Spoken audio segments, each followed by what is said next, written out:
नमस्कार दोस्तों, हमास ने जो 7 अक्टूबर को अटैक किया है इजराइल पर, यह इजराइल के हिस्ट्री का सबसे बड़ा अटैक है हमास के तरफ से। इस अटैक ने दुनिया भर के देशों को सोचने पर मजबूर कर दिया है कि वर्ल्ड के सबसे तेज इंटेलिजेंस एजेंसी मोसाद भी हमास की तैयारी को डिटेक्ट नहीं कर पाए। और रिजल्ट यह रहा कि हमास ने अपनी सारी हदें पार कर दी। दुनिया भर के देश हमास के ताबड़तोड़ रॉकेट अटैक को देखकर हैरान हो गए। हमास के हमले को देखकर लगता है कि यह 1-2 दिन नहीं बल्कि कई सालों की तैयारी है।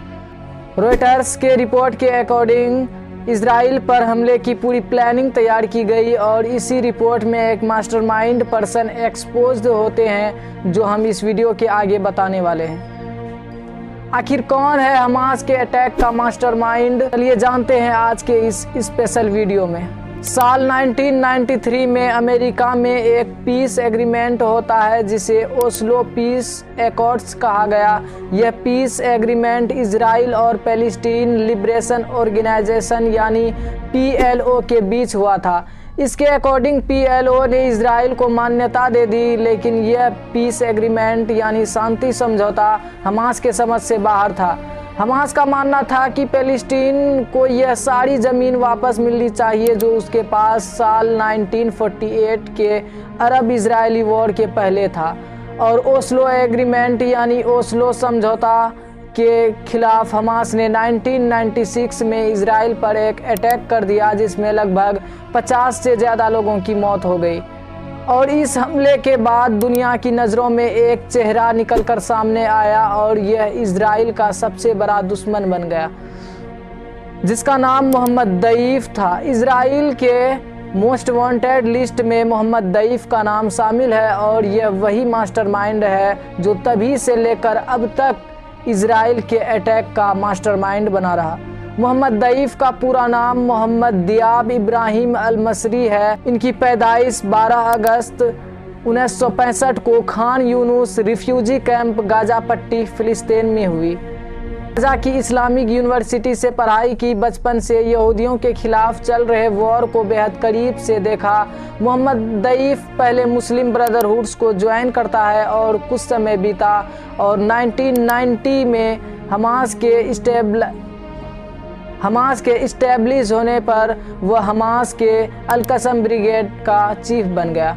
इजराइल ने 2021 में इसकी हत्या की 7 बार कोशिश की, लेकिन मोहम्मद दईफ हमेशा बच निकला। अमेरिका के अकॉर्डिंग 2014 में इजराइल और हमास के बीच कन्फ्लिक्ट हुआ और जांच ने दईफ को खत्म करने की कई मिशन पर काम किया। इनकी इंटेलिजेंस जांच में यह प्रूफ मिला कि दईफ ही इस अटैक का भी मास्टरमाइंड था, जिसके बाद से अमेरिका विदेश विभाग ने उसे टेररिस्ट की लिस्ट में शामिल कर दिया।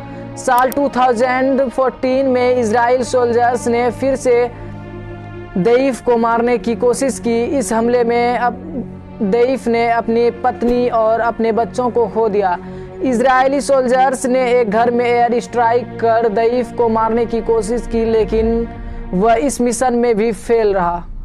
मोहम्मद दईफ एक हाथ और दोनों पैर से पैरालाइज्ड हैं, जो ऐसे ही इजरायली अटैक से इंजर्ड हुए। इजराइल ने इंटेलिजेंस एजेंसी मोसाद ने पूरी कोशिश की, लेकिन यह मिशन फेल रहा, जिसके कारण इसे बुलेट प्रूफ लीजेंड भी कहा जाने लगा और दईफ आज भी जिंदा है। मोहम्मद दईफ कोई भी टेक्निकल गैजेट का इस्तेमाल नहीं करता है और इसकी फोटोग्राफी और जानकारी भी आपको सोशल मीडिया या इंटरनेट पर बहुत कम देखने को मिलेगा। और बताया जाता है कि दईफ गाजा में बने टनल्स के नेटवर्क में ही रहता है और यह बड़ा कारण है जिससे इजरायली इंटेलिजेंस एजेंसी मोसाद भी फेल रहा इसे पकड़ने में। रॉयटर्स के रिपोर्ट के अकॉर्डिंग 7 अक्टूबर वाले हमले का मास्टरमाइंड दईफ ही है। इसने अटैक की प्लानिंग इस तरह की कि इनकी इंफॉर्मेशन मोसाद भी नहीं कलेक्ट कर पाए। यहाँ तक कि हमास के दोस्त ईरान को भी इनकी कोई इंफॉर्मेशन नहीं थी, जिसका फाइनल रिजल्ट यह रहा कि 7 अक्टूबर को पूरी प्लानिंग के साथ हमास ने इजराइल के होली फेस्टिवल के दिन इजराइल पर मिनिमम 5000 रॉकेट फायर किए, बॉर्डर में मौजूद फेंसिंग को हटाकर इजराइल के शहरों में घुसा और अपनी मिशन में सक्सेसफुल रहा। दोस्तों, मैंने इस वीडियो में इजराइल और पैलेस्टाइन कॉन्फ्लिक्ट के हिस्ट्री को एक्सप्लेन किया है। अगर आपने अभी तक यह वीडियो नहीं देखा तो आप देख सकते हैं, हमारी मुलाकात वहीं पर होगी।